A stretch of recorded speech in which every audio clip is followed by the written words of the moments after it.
Warning, censorship. Warning, censorship. Warning, censorship. And so it was that this Saturday, Pastor Artur held services again. Look at this quick clip from our cameraman, K2, who was in the church.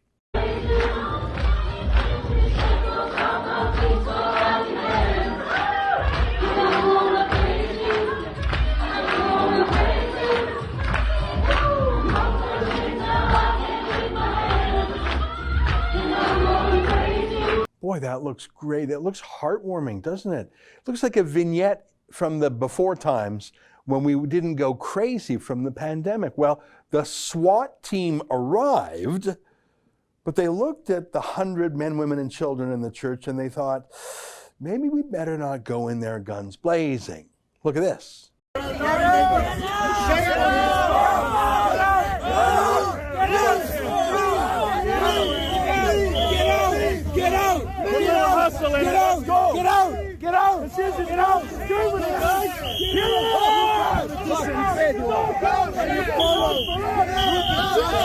But the thing is, you don't call up dozens of SWAT team cops, put them on overtime pay, tell them to wear their heavy weapons for nothing.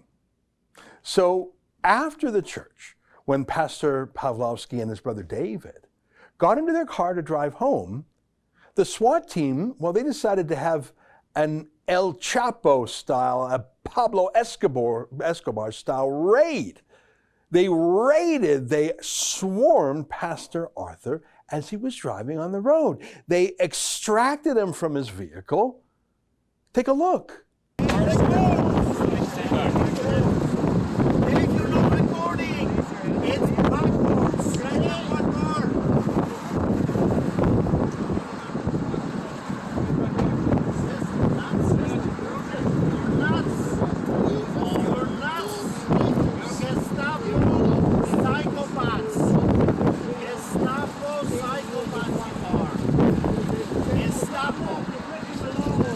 What's your name, officer? Do it the Nazi style. Do it the Nazi style. You're good Gestapo, do it the Nazi style. Do it the Nazi style. Do it the Nazi style! Do it, then taser me, kill me!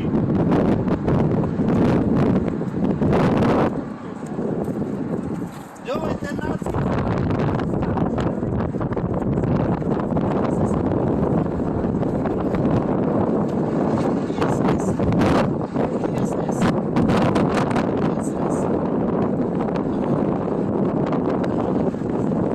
On you guys. This is not communist China. Can I ask some questions? Why did they pull him out of his car and take him into the middle of the road, a very busy road? Why did they make him kneel? Why did they need so many cops? Why didn't they stop traffic? Cars were whizzing by. It was an exit lane. Why were they putting him at risk like that? Was he so dangerous? Why did they handcuff him? Was he violent? Did he have a weapon? And then why did they hold him in prison for so very long without letting him talk to lawyers? Remember, they know his lawyer, Sarah Miller. They've worked with her many times. She's beaten them every time. Maybe that's the answer why they wouldn't let his lawyer, Sarah Miller, talk to her. Well, finally, this morning, Pastor Artur had his day in court, and I think it might be a victory, a miracle. I mean, it was a victory, and that's a miracle. I'm actually a little bit stunned, and I think so was the government. How? How did Pastor James Coates get thrown away for 35 days in the prison, but Pastor Artur Pawlowski get out at his first bail hearing? How did that happen? I don't know. I've got some theories. Good lawyers. Sarah's doing a great job, crowdfunded by good people. A government that's maybe overreaching. A judge that is fair-minded.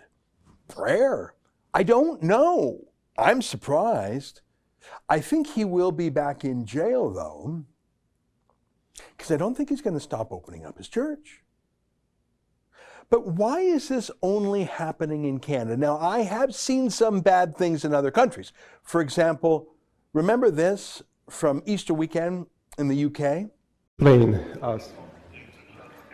Ladies and gentlemen, this gathering is unfortunately unlawful under the coronavirus regulations we have currently.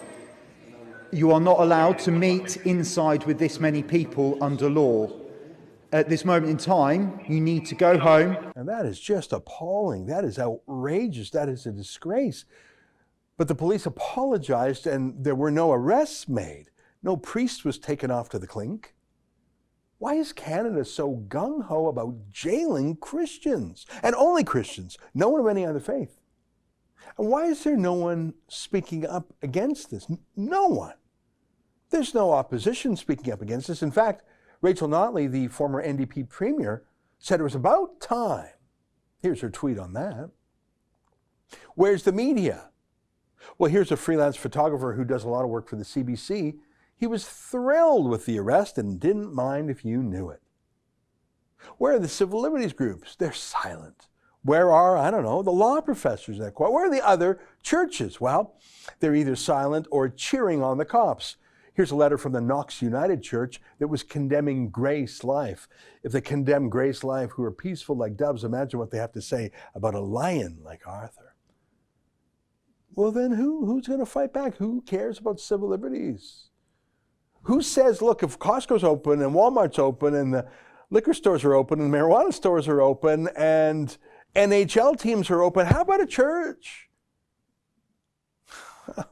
Well, I guess until sanity returns, I guess it's us. That's an excerpt from my daily show, the Ezra Levant Show. Every day I do a monologue on the news of the day, then I interview an interesting guest, and then I read my hate mail. You gotta subscribe. Go to rebelnews.com.